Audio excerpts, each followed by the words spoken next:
Welcome friends, welcome to Rhodesian. আজকের good মর্নিংটা কিন্তু সেই রাস্তা থেকেই হচ্ছে, দেখতে পাচ্ছেন, এবং আমাকে গুড মর্নিং করতে এসে গেছে চিংড়ি। তো চিংড়িকে গুড মর্নিং জানিয়ে আজকের ভিডিওটা শুরু করছি, আর সাথে রয়েছেন আপনারা। এই রয়েছে আমাদের থর, দেখতে পাচ্ছেন। তো অনেকদিন ধরেই বলছিলাম যে, মানে গত কয়েকটা ভিডিও ধরেই বলছিলাম যে খুব শিগগিরই আমরা একটা বড় রাইডে বেরোবো, এবং প্রায় 2,500-3,000 কিলোমিটারের একটা রাইড হবে। তো সেই অনুযায়ী আজকে 29শে নভেম্বর শনিবার আমরা বেরিয়ে যাচ্ছি আমাদের গন্তব্যের উদ্দেশ্যে।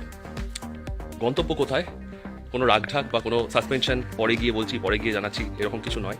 আমি এসবে খুব একটা বিশ্বাসী নই, আমি খুব একটা পছন্দ করি না। আমরা যাচ্ছি আমাদের দেশের উত্তর পূর্বে, মানে নর্থ ইস্টের জায়গাটা কিন্তু এখনও অনেকটাই আনএক্সপ্লোরড রয়ে গেছে আমাদের দেশের। সেখানে নানান রকম সমস্যা, নানান রকম রাজনৈতিক সমস্যা, সমস্ত কিছু চলছে, এবং তার সঙ্গে আরও নানান রকম আন্তর্জাতিক সমস্যাও রয়েছে। কিন্তু এই যে রাইডটা প্ল্যান করার সময় আমাদের কিন্তু অনেকেই না করেছেন, আমাদের বাড়ির লোকেরা বলুন, বা আমার সঙ্গে যে আমার খুড়তুতো ভাই সৌভিক যাচ্ছে তার বাড়ির লোকেরা বলুন, এবং আমাদের বন্ধু বান্ধবেরা সবাই কিন্তু আমাদের বারবার সাবধান করেছে যে এখন কিন্তু ওখানে সিজ ফায়ার উঠে গিয়েছে। তো সেই জায়গাতে যেন আমরা খুব সাবধানে থাকি, এবং যদি পারি রাইডটা পোস্টপোন করি বা না করি। কিন্তু সত্যি কথা বলতে কি, আমরা তো যাবো তো বটেই, কিন্তু সমস্ত রকম সাবধানতা অবলম্বন করেই যাব। কোথায় যেতে পারবো, কোথায় যেতে পারবো না, তার একটা স্বচ্ছ ধ্যান ধারণা করেই কিন্তু আমরা যাচ্ছি। যাই হোক, আর কথা বাড়াচ্ছি না, এখন আমরা বেরিয়ে পড়ি। আমরা রুবির কাছে মিট করব, রুবির যে আরটিও আছে সেই আরটিওর সামনে আমরা মিট করব, অথবা হয়তো আমি আমার ভাইয়ের বাড়ি থেকেই ওকে মিট করে তুলে নেব, মানে আমরা মিট করে একসঙ্গে যাত্রা শুরু করব। এখন থরকে কোল্ড স্টার্ট করে নিতে হবে, কোল্ড স্টার্ট করে তারপর কিন্তু আমরা এখান থেকে বেরিয়ে যাব। চলুন, আর কথা বাড়াবো না। মোটো ব্লগিং সেট আপে বলতে পারছি না, তার কারণ আমার মোটো ব্লগিং সেট আপটা একটু গন্ডগোল হয়ে গেছে কালকে রাত থেকেই, বিকজ অ্যাডাপ্টারটা খারাপ হয়ে গেছে।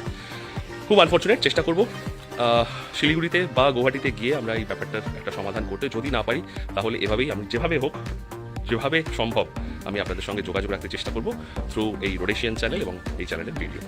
তো দেখতে থাকুন আমাদের আজকের এই রাইডটা, এবং সাথে থাকুন রোডেশিয়ানের, এবং আমাদের যে ফেসবুক পেজ আছে সেটাও ফলো করে রাখবেন, কারণ ফেসবুকেও কিন্তু আমাদের আপডেটসগুলো সঙ্গে সঙ্গে দিতে থাকবো। তো সঙ্গে থাকুন রোডেশিয়ানের, আর দেখতে থাকুন আমাদের এই রাইড।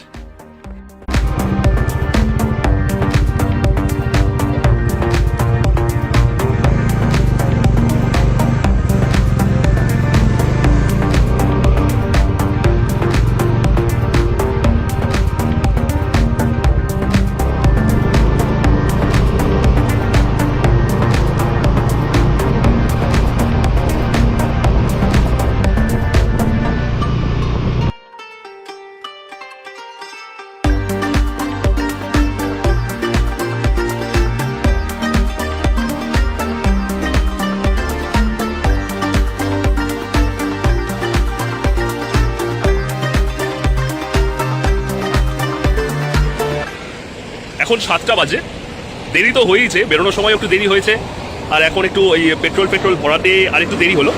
তো সব মিলিয়ে এখন 7টা বাজে, এবং আমরা এখন কল্যাণী এক্সপ্রেসওয়েতে উঠে পড়েছি। এইবার এখান থেকে সরাসরি টান টান অ্যান্ড টান, আর যতটা সম্ভব তাড়াতাড়ি আমরা এখন কৃষ্ণনগর ঢোকার চেষ্টা করছি। এখানে এই যে ছোটো ওর স্যাডেল ব্যাগগুলোকে একটু রেইন কাভার করে দিল যাতে দূরটা একটু কম লাগে, আর আমি ইন দ্য মিন টাইম একটু চেইন লিউপ করে নিলাম, কারণ চেইন লিউপ করে বেরোয়নি। চেইন লিউপ ছিল, তো যখন করেছিলাম তারপর থেকে অনেকটা কিলোমিটার চলে গেছে, তো এখন চেইন লিউপ করার সময় আবার হয়ে গিয়েছিল, তো আমি এখানে দাঁড়িয়ে একটু চেইন লিউপ করেই নিলাম। তো রাইট নাও এখন আমাদের লক্ষ্য কৃষ্ণনগর, আর ওখানে গিয়েই হবে ব্রেকফাস্ট।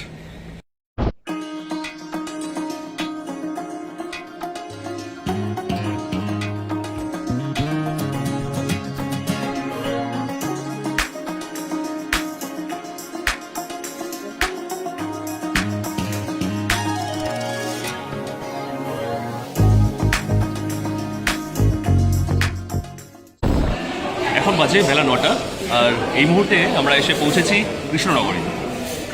আমরা এই মুহূর্তে মাদার্স হার্ট বলে একটি ফুড জয়েন্ট আছে, এটা রেস্টুরেন্ট বলতে পারেন, সেখানে এসেছি। এবং এই যে আমার পেছনে চারদিকটা দেখতে পাচ্ছেন, খুবই ভালো, খুবই দারুণ একটা অ্যাম্বিয়েন্স আছে এখানে।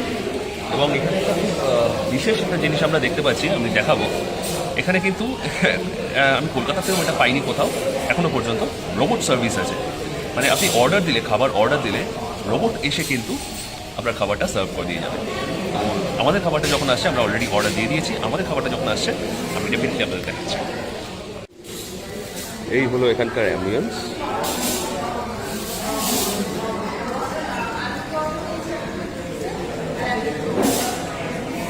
এই দেখুন রোবট আসছে।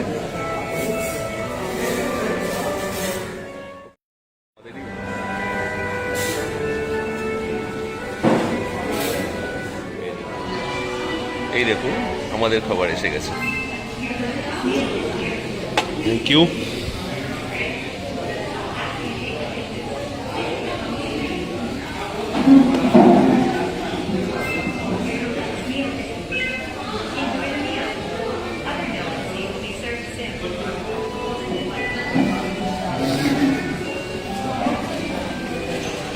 এই যে ছোটু এসে গেছে। আচ্ছা, এই হচ্ছে আমাদের আজকের ব্রেকফাস্ট। কড়াইশুঁটি কচুরি এবং আলুর দম আমরা দুজনেই একই নিয়েছি, এবং একটু পরে আসবে হচ্ছে আমাদের ব্ল্যাক কফি। তো চলুন আর সময় নষ্ট না করে হাত লাগানো যাক।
আচ্ছা, এই মুহূর্তে আমরা এখন দাঁড়িয়ে আছি মালদা বাইপাস জাস্ট ক্রস করে। আমরা লাঞ্চ করলাম, এখন বাজে কটা বাজে না? 3টে বেজে গেছে না? এখন 3:30 বাজে। আমরা মালদা ক্রস করে আমরা জাস্ট লাঞ্চ করলাম। আমরা দাঁড়িয়ে আছি এই লাইম টাইম ধাবা, একদম মালদা বাইপাসের শেষেই। তো বিষয়টা হচ্ছে এখানে খুব একটা রেকমেন্ডেড নয়, কারণ এদের সার্ভিসও খুব ভালো নয় এবং খাবারের কোয়ালিটিও স্বাদ ভালো, নো ডাউট, ঠিক আছে, তো প্রচুর তেল এবং খুব অস্বাস্থ্যকরভাবে এরা তৈরি করেছে, এবং এদের সার্ভিস অত্যন্ত খারাপ। নট অ্যাট অল রেকমেন্ডেড, একদমই না। আর মানে একটা কিছু চাইলে পরে সেটা খাবার শেষ হয়ে গেছে তারপরেও দিচ্ছে না, তারপরেও বলছে যে দেবো, ওটা কি লাগবে, মানে এরকম আর কি। তো একেবারেই রেকমেন্ডেড নয়। আপনারা যদি আসেন, আপনারা এখানে না ঢুকে আশেপাশে অন্য কোথাও দেখতে পেলে সেখানে আপনারা যেতে পারেন। এনিওয়েজ, 3:30 বেজে গেছে, এখানে একটু বেশি ব্রেক নেওয়া হয়ে গেছে। তাড়াতাড়ি আমরা প্যাক আপ করি আর এখান থেকে রফু চক্কর হই। চলুন।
এরপরে আমরা শিলিগুড়ি পৌঁছে যাই এর ০.৫ ঘন্টা ৪০ মিনিট পরে। কিন্তু একটা সমস্যা যেটা হয়েছিল শিলিগুড়িতে ঢুকেই, সেটা হচ্ছে যে এর আগে আমি শিলিগুড়ি গিয়েছিলাম 2018। এই যে ৮-৯ বছরের একটা গ্যাপ, এই ৮-৯ বছরে কিন্তু শিলিগুড়ি আমূল চেঞ্জ হয়ে গেছে, আমূল পরিবর্তন হয়ে গেছে শিলিগুড়ি। যে রাস্তায় যেভাবে আমরা ঢুকেছিলাম এবারে কিন্তু সমস্ত শিলিগুড়ি ঢোকার রাস্তাটাই পুরো চেঞ্জ হয়ে গেছে। শিলিগুড়ি শহরের ভেতরে অনেক চেঞ্জ হয়ে গেছে, অনেক উড়ালপুল নতুন হচ্ছে, অনেক নানান ধরনের কনস্ট্রাকশন হচ্ছে। এবং আমরা গিয়ে যখন পৌঁছেছিলাম এরকম রাত্রিবেলা, তখন চারিধারে আলো এবং গাড়ির জ্যাম ওই কনস্ট্রাকশনের জন্য। তো একেবারেই চিনতে পারছিলাম না, এবং আমি আর সৌভিক ওখানে গিয়ে শিলিগুড়িতে ঢুকেই কিন্তু আমরা ছাড়াছাড়ি হয়ে গিয়েছিলাম। তারপরে বুদ্ধি করে একটা জায়গায় গিয়ে আমি বুঝতে পেরেছিলাম যে হ্যাঁ, এখান দিয়েই ওকে যেতে হবে। সেই জায়গাটাতে গিয়ে আমি কিছুক্ষণ ওয়েট করি, এবং তারপরেই কিন্তু ছোটু আসে, আমাদের আবার মিট আপ হয়। এখন ব্যাপারটা হচ্ছে, এরপরে আমরা একদম শিলিগুড়িতে তেনজিং রোডে বাথটব আছে, বাথ টার্মিনাস আছে, ওই অঞ্চলেই একটা হোটেল নিয়ে আমরা থেকে যাই। হোটেলটার নাম খুব সম্ভবত ছিল দীপান্বিতা। ছবি আছে, আমি পারলে আপনাদের সঙ্গে শেয়ার করব। এখন ঘটনাটা হচ্ছে, আমি কেন এতগুলো কথা আপনাদের বলতে হচ্ছে এইভাবে বলতে হচ্ছে, তার কারণ হলো আমার এই ট্রিপটা শুরুর একদম এই যে আজকের দিনে যে আমাদের ট্রিপটা শুরু হয়েছিল, এখন ভিডিও শুরুতে আপনারা দেখেছেন, আমি একটা কথা বলেছিলাম যে আমার ক্যামেরাতে একটা সমস্যা হয়েছে, আমার ক্যামেরার adapter box audio adapter box কিন্তু কাজ করছে না। সেটা হচ্ছে আমি এই জিনিসটা, আর এই জিনিসটা কাজ না করার জন্য আমি কিন্তু প্রপারলি মোটো ব্লগ করতে পারিনি, এবং তার জন্য আপনাদের কাছে সত্যি মন থেকে দুঃখিত। আমি আমার দুঃখ প্রকাশ করছি। আর এই যে পুরো মেঘালয় ট্রিপটা, এই পুরো ট্রিপটাই কিন্তু এই জিনিসটা তো এই জিনিসের এই যে খামতিটা কিন্তু আমাকে পুরো এই মেঘালয় ট্রিপ আমাকে দিয়েছে। এই জন্য আমি কিন্তু ভালো করে মোটো ব্লগ করতেও পারি। যাই হোক, তবু যতটুকু আমি করতে পেরেছি আমার মোবাইলের সাহায্যে, এবং আমার মোবাইলেও খুব সমস্যা হচ্ছিল, স্টোরেজ একেবারে ফুল হয়ে গিয়েছিল, আমি কিছু খালি করতে পারিনি, খুব সমস্যা করে দিলাম। তো তবু যে মেইন যে মূল জায়গাগুলো, আমি হয়তো পুরোটা সেভাবে দেখাতে পারবো না এই সিরিজটাতে, কিন্তু যে ব্লগগুলো আমি আপনাদের দেব, সেইগুলো দেখে আপনারা যে মনে রাখবেন, এবং আপনাদেরও ডেফিনেটলি ইচ্ছে হবে এই মেঘালয় ট্রিপ করবার, এই কথা কিন্তু আমি জোর গলায় বলছি এবং ফলো করে বলছি। তাই জন্য এর পরের ব্লগগুলো অবশ্যই আপনারা দেখবেন, এবং দেখে কমেন্ট বক্সে জানাবেন কেমন লাগলো। এবং এই ব্লগটাও জানি আমি সেভাবে আপনাদের সামনে তুলে ধরতে পারিনি, তবু কমেন্ট করে জানাবেন কেমন লেগেছে, এবং সাজেশন যদি কিছু থাকে সেগুলো আপনারা আমাকে দিতে পারেন। তাহলে আজকের ব্লগটা কলকাতা থেকে শিলিগুড়ি এই পর্যন্তই রাখলাম, এবং এরপরে কিন্তু আসছে যে ব্লগগুলো, সেগুলো কিন্তু আমি আবার বলছি, একদম মিস করবেন না, মিস করার মতো নয়। আমি সেই ব্লগগুলো কিন্তু একদম এমন ভাবে আপনাদের সামনে তুলে ধরবো যে আপনারা বুঝতে পারবেন কি কি বিপদের মধ্যে দিয়ে আমরা গেছি, এবং কি কি সমস্যা, প্রতিকূল অবস্থা, এবং কি দারুণ সুন্দর, ভীষণ সুন্দর, ভয়ঙ্কর সুন্দর জায়গা আমরা অতিক্রম করে এসেছি, আমরা আমাদের চোখের সামনে দেখে এসেছি। সেই ব্লগ পর্যন্ত আপনারা ভালো থাকবেন, সুস্থ থাকবেন, আর অবশ্যই সঙ্গে থাকবেন দ্য রোডেশিয়ানে। ভালো থাকবেন।